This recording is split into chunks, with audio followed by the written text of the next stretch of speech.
Audio or video? Hello? What's up? Yo, what's good, bro? Alright, good you could hear me. Because my microphone wasn't working earlier this week. I got you. I don't know No, it sounds good right now. Alright, good. Tutorial.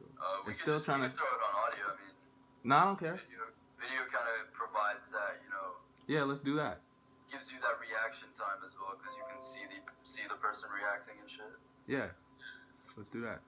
I don't know. I didn't know because I'm using my Windows laptop this time and not the Gotcha. Mac or whatever, so it kind of works different on the Skype thing. What's been up with you, bro? Just staying active, watching this shit, making sure people know what's going on. Man, I see you. My shit is getting blown up right now. Just talk, Huh? I'm gonna hit record. We can just talk. Cool. But what I was saying was, I've been watching you. Tweet? Yeah, I've been watching you tweet a lot of information that's valuable, and I was just curious, why do you feel the need to do that? And not even on some like, yo, why are you doing that? But where does that come from? Because you're spreading information that you think is gonna help others or benefit others. Yeah. I mean, just because I kind of known from when I started investing since like high school, probably till like 21, I learned a lot about kind of like the history of banking and finance, certain families involved, and how money kind of flows and how markets get ran up and then brought back down and wealth changes hands, like inflation, all of that. I guess you could say I learned, if you were to compare me to somebody, it would probably be mostly Ron Paul. If you could just throw me in that camp. Yeah, because I'm not the type of person that thinks like we have a real capitalist economy. We don't. I mean, because the state is so involved. So, and then on top of that, I mean, there's a lot of interest involved in certain things. So I just kind of learned to follow the money. You know what I'm saying? Like on this whole coronavirus thing, there's like Amazon involved, Bill Gates involved, Bill and Melinda Gates Foundation, a lot of pharmaceutical companies. So that's what I'm saying. Like, yeah, a lot of people are real scared, but it's not a lot of people dying, even though that sucks that people are dying. I mean, compared to other things. Clarify that a little bit, yeah, because I'll tell you what so I was at the doctor's earlier, just trying to get it out the way before. Who? I was at my doctor's earlier, trying to get that appointment out the way before the whole pandemic hits and everything shuts down. Yeah. But yeah, pretty much what he told me was he had different sentiments. I feel like people our age or close to our age are kind of, we feel the need to overlook it in a way, because we're like, something it's not right, something isn't right. Yeah. Like we're like investigating, we're not quite believing what we're being told, and that's, I guess, one of the elements or characteristics of the generation as a whole. But the doctor, being older, what he told me was, it's super serious, people are going to die, it's going to affect 40 to 70% of people in the United States, and his sentiment was in parallel to, what ours might be. That is probably going to affect a lot of people, and I mean, my sentiment is it's going to affect the majority of the people, like he said, but majority of them will get over it, but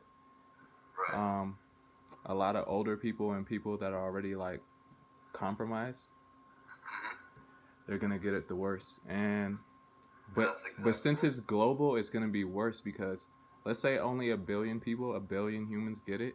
That's like what, like if 2% of them is fatal for, that's like 20 million.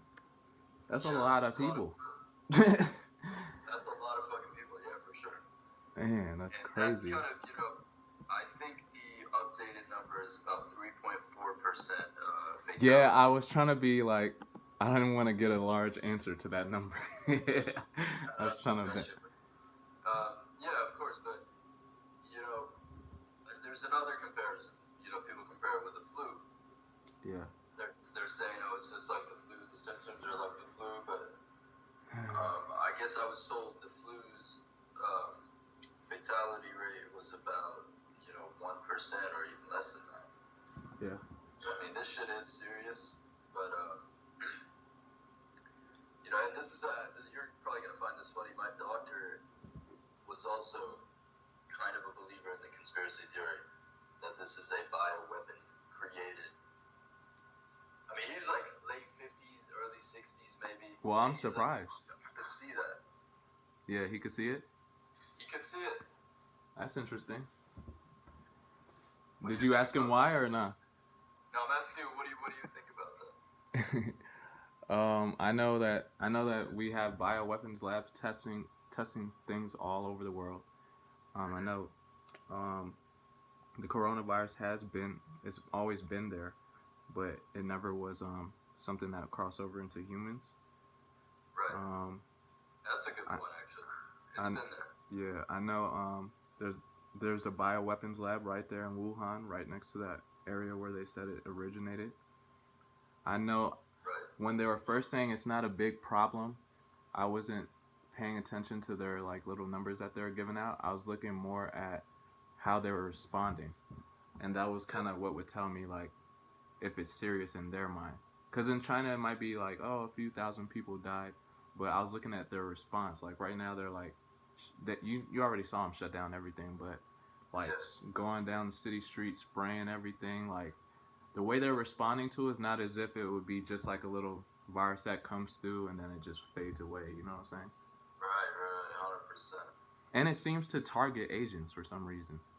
Yeah, I mean, there's another thing that was said about it, which was kind of interesting. It's not only is it older people over 60, it's Asian males that smoke. So it's higher in smokers, obviously. It's it's a respiratory disorder, or its symptoms attack that. But it's a lot of I feel like for people that are young and healthy, it's not going to be as severe. We're not going to feel, we're not going to come close to death in a way. Yeah, I don't think so either. Which is why a lot of people are kind of taking a lax approach regarding it. And, people are bitching about Coachella being canceled or the rodeo in Houston being canceled. I mean, you may not die, you may not be affected by it, but you could give it to someone that could die. And that's why that's true. A little bit more, you want to be more considered in that regard. Good point. And honestly, it's just fascinating to me how, because this is the first time in my life that I've experienced this. Sorry, I'm looking at the other monitor. Yeah, I have one too. I'm trying to figure it out. This is the first time in my life that I've experienced this, like, the fucking shutdowns and everything. It's the perfect way to blame what they were already going to do this year with the markets on something that's not related to them. And they're going to take a lot of people's money again. Explain that a little bit. A lot of people thought that the bull market could last forever. It's just, we already been 11 years in the bull market. It has to end sooner or later. And 11 years. I was surprised it didn't end in like 2018 or 19, but anyway. So people. Yeah, there have been talks about that recession, since 2018. So.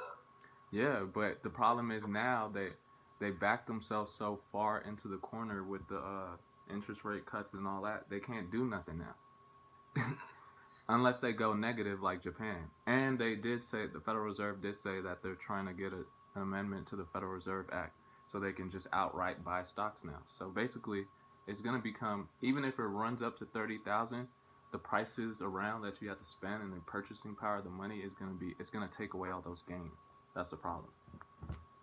So this seems to just be happening at a perfect time then. I mean, there's going to be a lot of money made if for the amount of time that that shorting the market is legal and buying for people that can buy land or people that can afford gold and silver and those type of things, or probably more valuable food and water. Those type of things are going to be worth more. I definitely see that with the supply chains being cut off, scarcity increasing. But again, I don't really, I'm not able to fully grasp the concept. Um, You know what I mean? Like, I don't understand why there's a shift in, like, how is the infrastructure not ready for this? You know what I mean? This isn't something that's killing everyone. Look at people that have had it and that have gone out of it. Excuse me.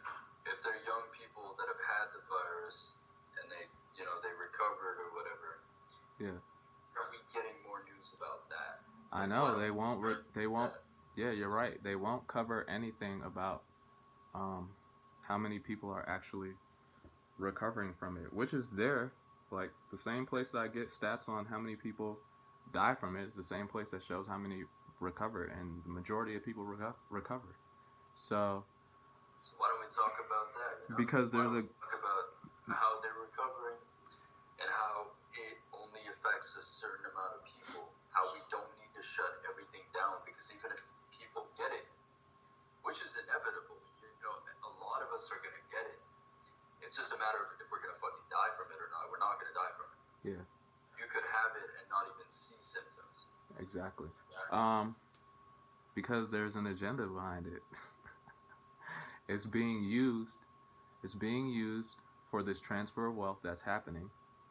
And then for this next election cycle, maybe an even better play, a longer play that they might be trying to pull off, is because it seems like the establishment, if that's what we want to call it, they don't want Trump in again. So if they can cause a national emergency and an economic crash at the same time, most presidents don't get reelected once, like if the economy kind of collapses before their second, you know what I'm saying?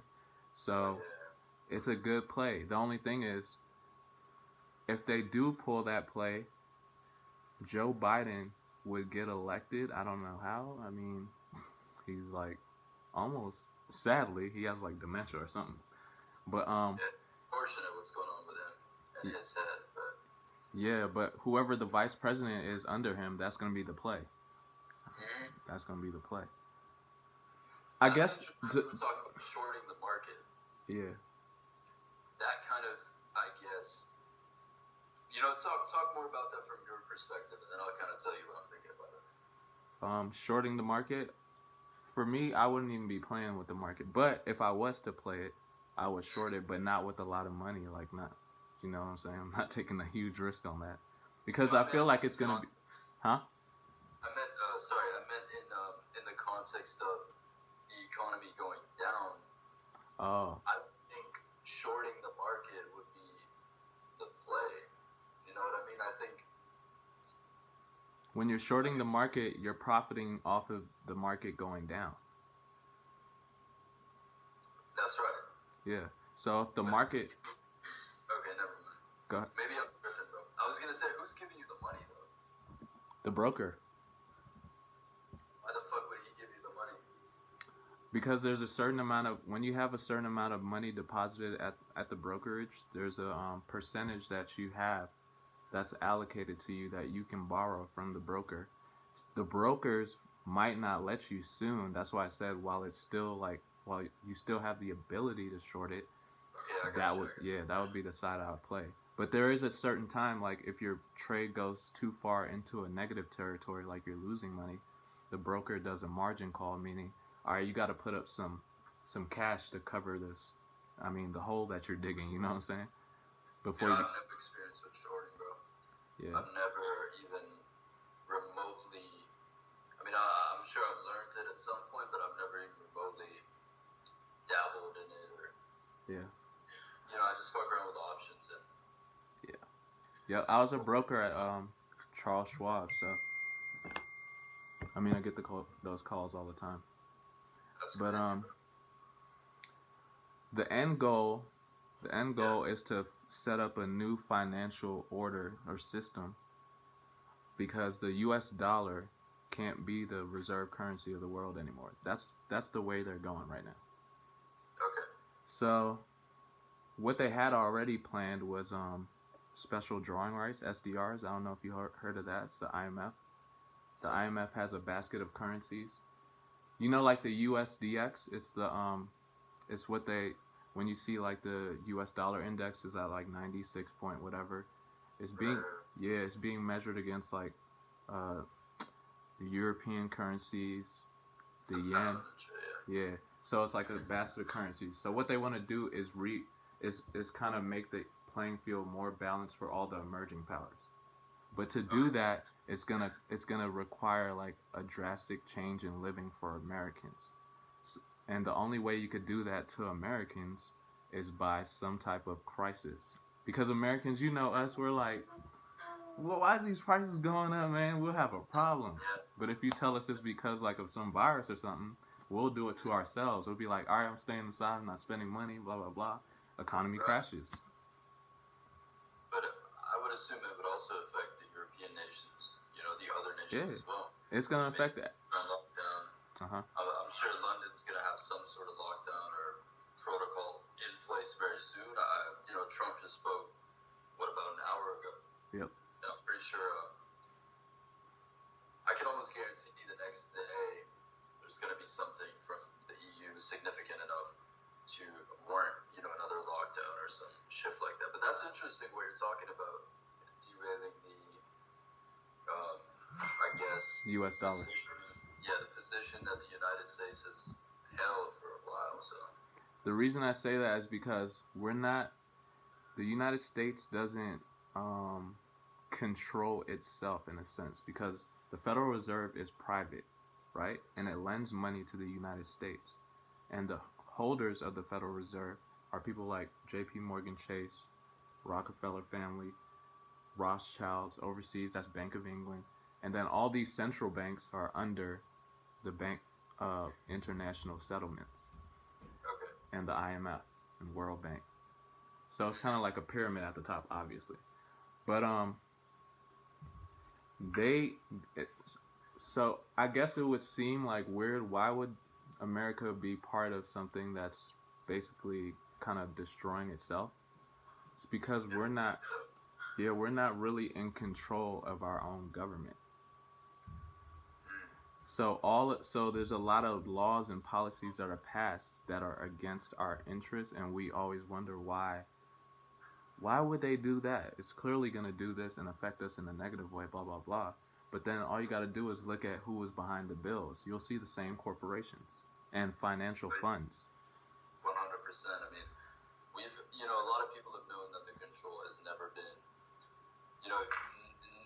even in the politicians' hands, it hasn't been, we don't have control. The control is within a group of people.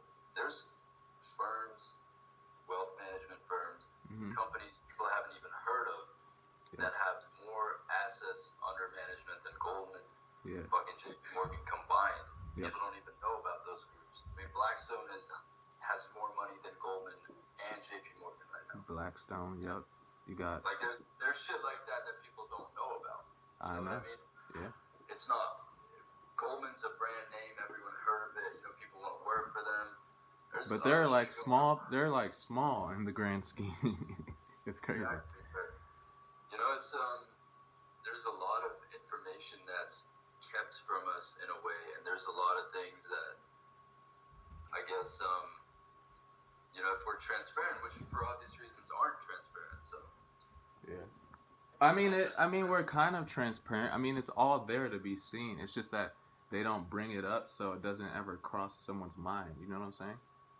But it's there to be seen by people that have some sort of inclination towards that, right? Or some sort of interest towards that.